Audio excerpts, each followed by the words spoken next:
प्रिय मित्रों, मेरा ये पहला वीडियो है जिस पे मैं एक लीगल इशू लेकर के matrimonial relations and it's complications जो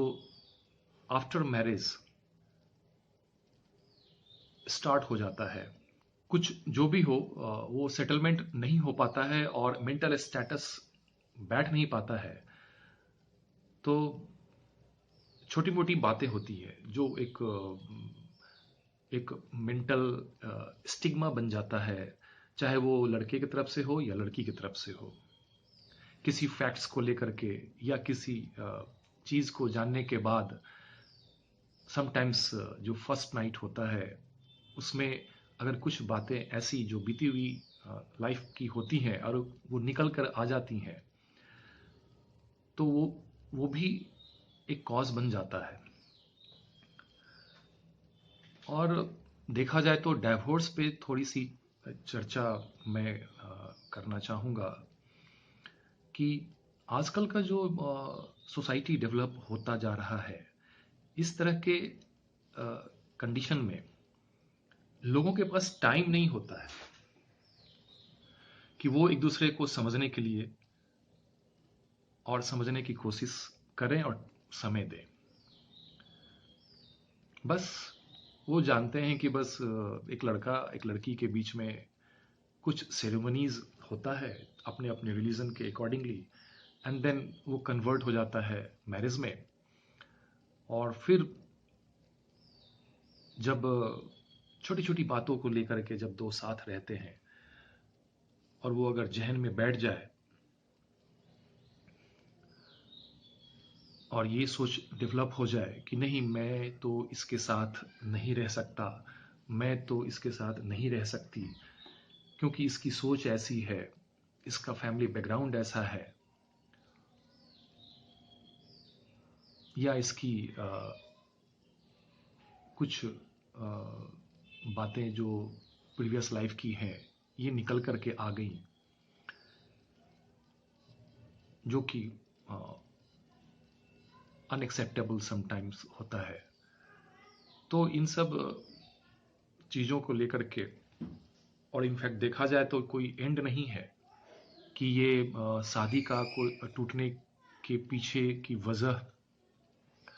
का एक लिस्ट तैयार किया जाए, ये तो एंडलेस है। आप कितने समझदार हैं या कितने पढ़े लिखे हैं, ये तभी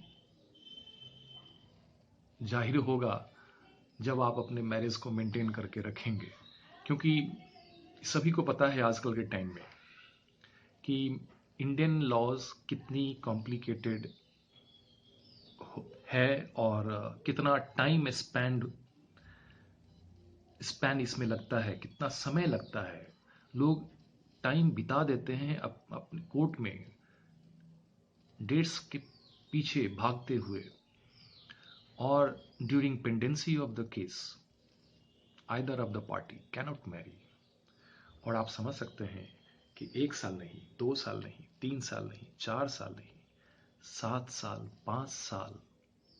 और ये साल कम नहीं होता है। फिर उसके बाद अगर खुदा न खास्ता आप डाइवोर्स ले भी लेते हैं, मित्रों, मैं तो ये नहीं कहूँगा कि आप लोग एक दूसरे से अलग हो जाएं, या फिर मैं ये नहीं कहूँगा कि अगर आपका रिलेशन एकदम से एट लास्ट बहुत कोशिश करने के बावजूद भी अगर कंटिन्यू नहीं रह पाता है, तो बेटर है कि क्विक डिसीजन लें और क्विक डिसीजन ले करके एक एक एक रास्ते की तरफ आगे बढ़ें, और जो एक लीगल प्रोसेस है उसके थ्रू जाएं, जो मैं आगे आने वाली वीडियो में आपको मैं बताऊंगा। और जो आजकल के कि रिलेशनशिप में जो भी कॉम्प्लिकेशंस एराइज हो रहे हैं, इन सब चीज़ों को देखते हुए लोगों का जो इंटरेस्ट है कि मैं कितना जल्दी इससे रिलीफ पा लूं और कितना जल्दी मैं इन कोर्ट के चक्रों से मैं बाहर निकल के आ जाऊं, तो इन सब चीज़ों के लिए एक लीगल प्रोसेस है जिसके लिए मैं तो ये नहीं कह सकता, या कोई भी एडवोकेट आपको ये नहीं कह सकता है कि ये टाइम बाउंड है और मैं आपको इन पीरियड्स में ही आपको डिवोर्स दिला दूंगा और आप फ्री हो जाएंगे और अपना एक नया लाइफ स्टार्ट कर सकते हैं। फिर भी जितने भी केसेस मैंने आज तक डील किए हैं, अ, वो मैं ये कहता हूँ कि मेरी कोशिश होती है कोर्ट के बीच में आपकी बातों को रख करके जितना जल्दी हो वो, अगर रिकॉन्सिलिएशन की तरफ नहीं जाता है तो फिर बेटर है कि जितनी जल्दी हो वो आप एक दूसरे से सेपरेट हो जाएं और एक डिक्री लें और सर्टिफिकेट इशू हो जाएगा। फिर उसके बाद फिर आप चाहें तो मैरिज कर सकते हैं। अब मैं इन सब चीज़ों को आज यहीं पूर्ण विराम देना चाहूँगा, क्योंकि ये बहुत लंबा परिचर्चा है और मैं एक लीगल इशू को ही लेकर के आऊँगा। और मेरी आशा है कि आप मेरी वीडियो को पसंद करेंगे और लाइक एंड सब्सक्राइब करेंगे, जिससे कि मैं इंस्पायर्ड हो करके और आप लोगों के समक्ष फिर से एक नया वीडियो, जिसमें कि आपको ये अंडरस्टैंडिंग होगी कि इंडियन लॉज डिवोर्स के मैटर में क्या कहती है और इसमें क्या क्या स्टेप्स हैं या क्या कॉजेज़ हैं जिसके वजह से ये डिवोर्स पिटीशन फाइल किया जा सकता है और किस कंडीशन पे आप एक दूसरे से अलग हो सकते हैं और कोर्ट का क्या नज़रिया रहता है इन सब केसेस।